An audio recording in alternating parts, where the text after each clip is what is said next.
Can women handle the most dangerous jobs in the military?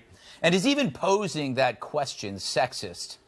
And is even posing a question about that question sexist? Earlier this month, Defense Secretary Ash Carter announced all military jobs would be open to women, including combat positions. However, in a survey conducted by the RAND Corporation, who are they? More than 7,000 members of America's Special Ops Forces unanimously objected to having women do their jobs. They say allowing women to serve as Navy SEALs, Army, Delta, or other commando units could hurt their effectiveness and lower the standards. Lack of physical strength and mental toughness were the main reasons given. In other words, women have no place on their teams. Or in Anthony Cumia's words, they should stay in the kitchen wearing nothing but French-made outfits, their feet bound so tightly that each step is excruciatingly painful. Those were his words, not mine, America. All right, I was going to go to you first, Terry, because you're in the military, but I'm going to go to Anthony. Where do you stand on this issue? I think we already know. No, I think there are physical differences between men and women. Wow, I'm breaking apart some wall here.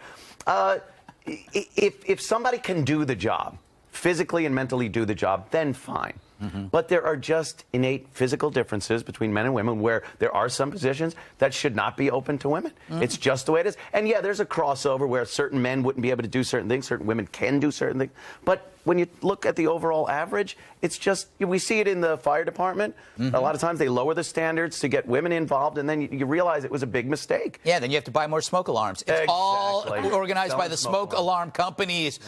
Julie, what's more important, equality or safety? You can only choose one. Well, I say this as somebody who couldn't run from here to Starbucks without passing out, so clearly I'm completely SEAL material. I actually cannot believe I agree with you, and I'm going to be thrown out of the Democratic Party for saying this, but if you can do the job, you should be able to do the job. I am very skeptical that women are physically as strong as Navy SEAL men are. Maybe there's a freak nature out there who is, and she should be allowed to do the job. Are you calling strong women freaks? I'm calling strong women who are stronger than me freaks because I've lifted and look at these guns. I've tried to go for Michelle Obama guns, working out, it never happens, so I don't know why. But yeah, I think if you could do the job, you should do the job. I have a really hard time believing that there are women out there who can compete with Navy SEAls or Green Berets. I think there can be, Terry.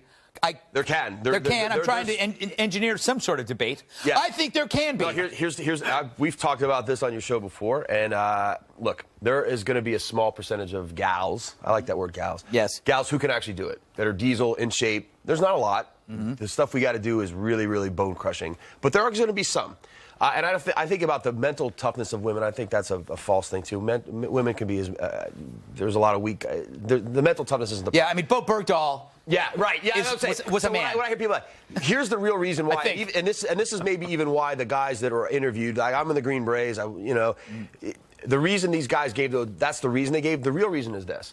It's the sexual tension. Guys and girls have sex. And really?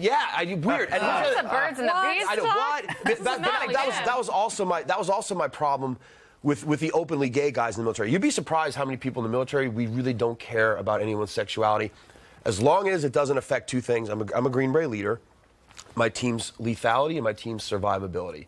Anything that distracts from that, I get rid of it. And in this case, any kind of open sexuality, whether it's gay or straight, is going to fragment the team. And I'm sorry, I got a lot more important crap to worry about. You ever see Starship Troopers, the movie? that was the Utopian. They're showering together. That was my favorite scene. Hey, they're all getting on each other. Hey, what do you do?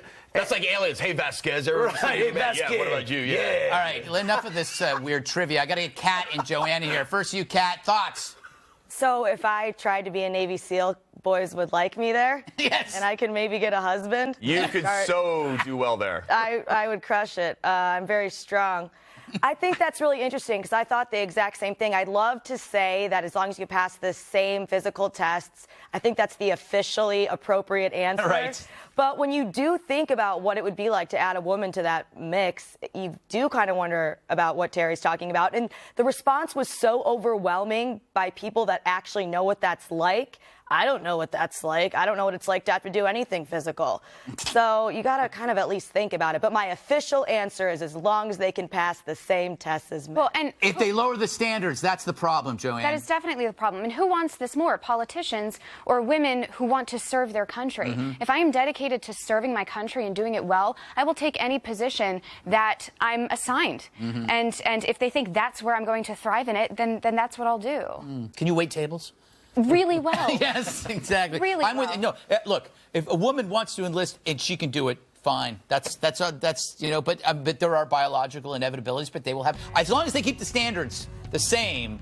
I'm going to keep doing this. But they never do that. They never do. Always They lower That's them not- because that's- by the somebody way, that's- complains. It's never happened. There isn't enough. We got to move. We got to go. We got 2 more segments. Coming up, Bo Bergdahl tells the world he thought he was Jason Bourne. Seems like Jason Alexander to me. Am I right, America? Well, John Waters stops by to discuss his one-man Christmas show. Yeah.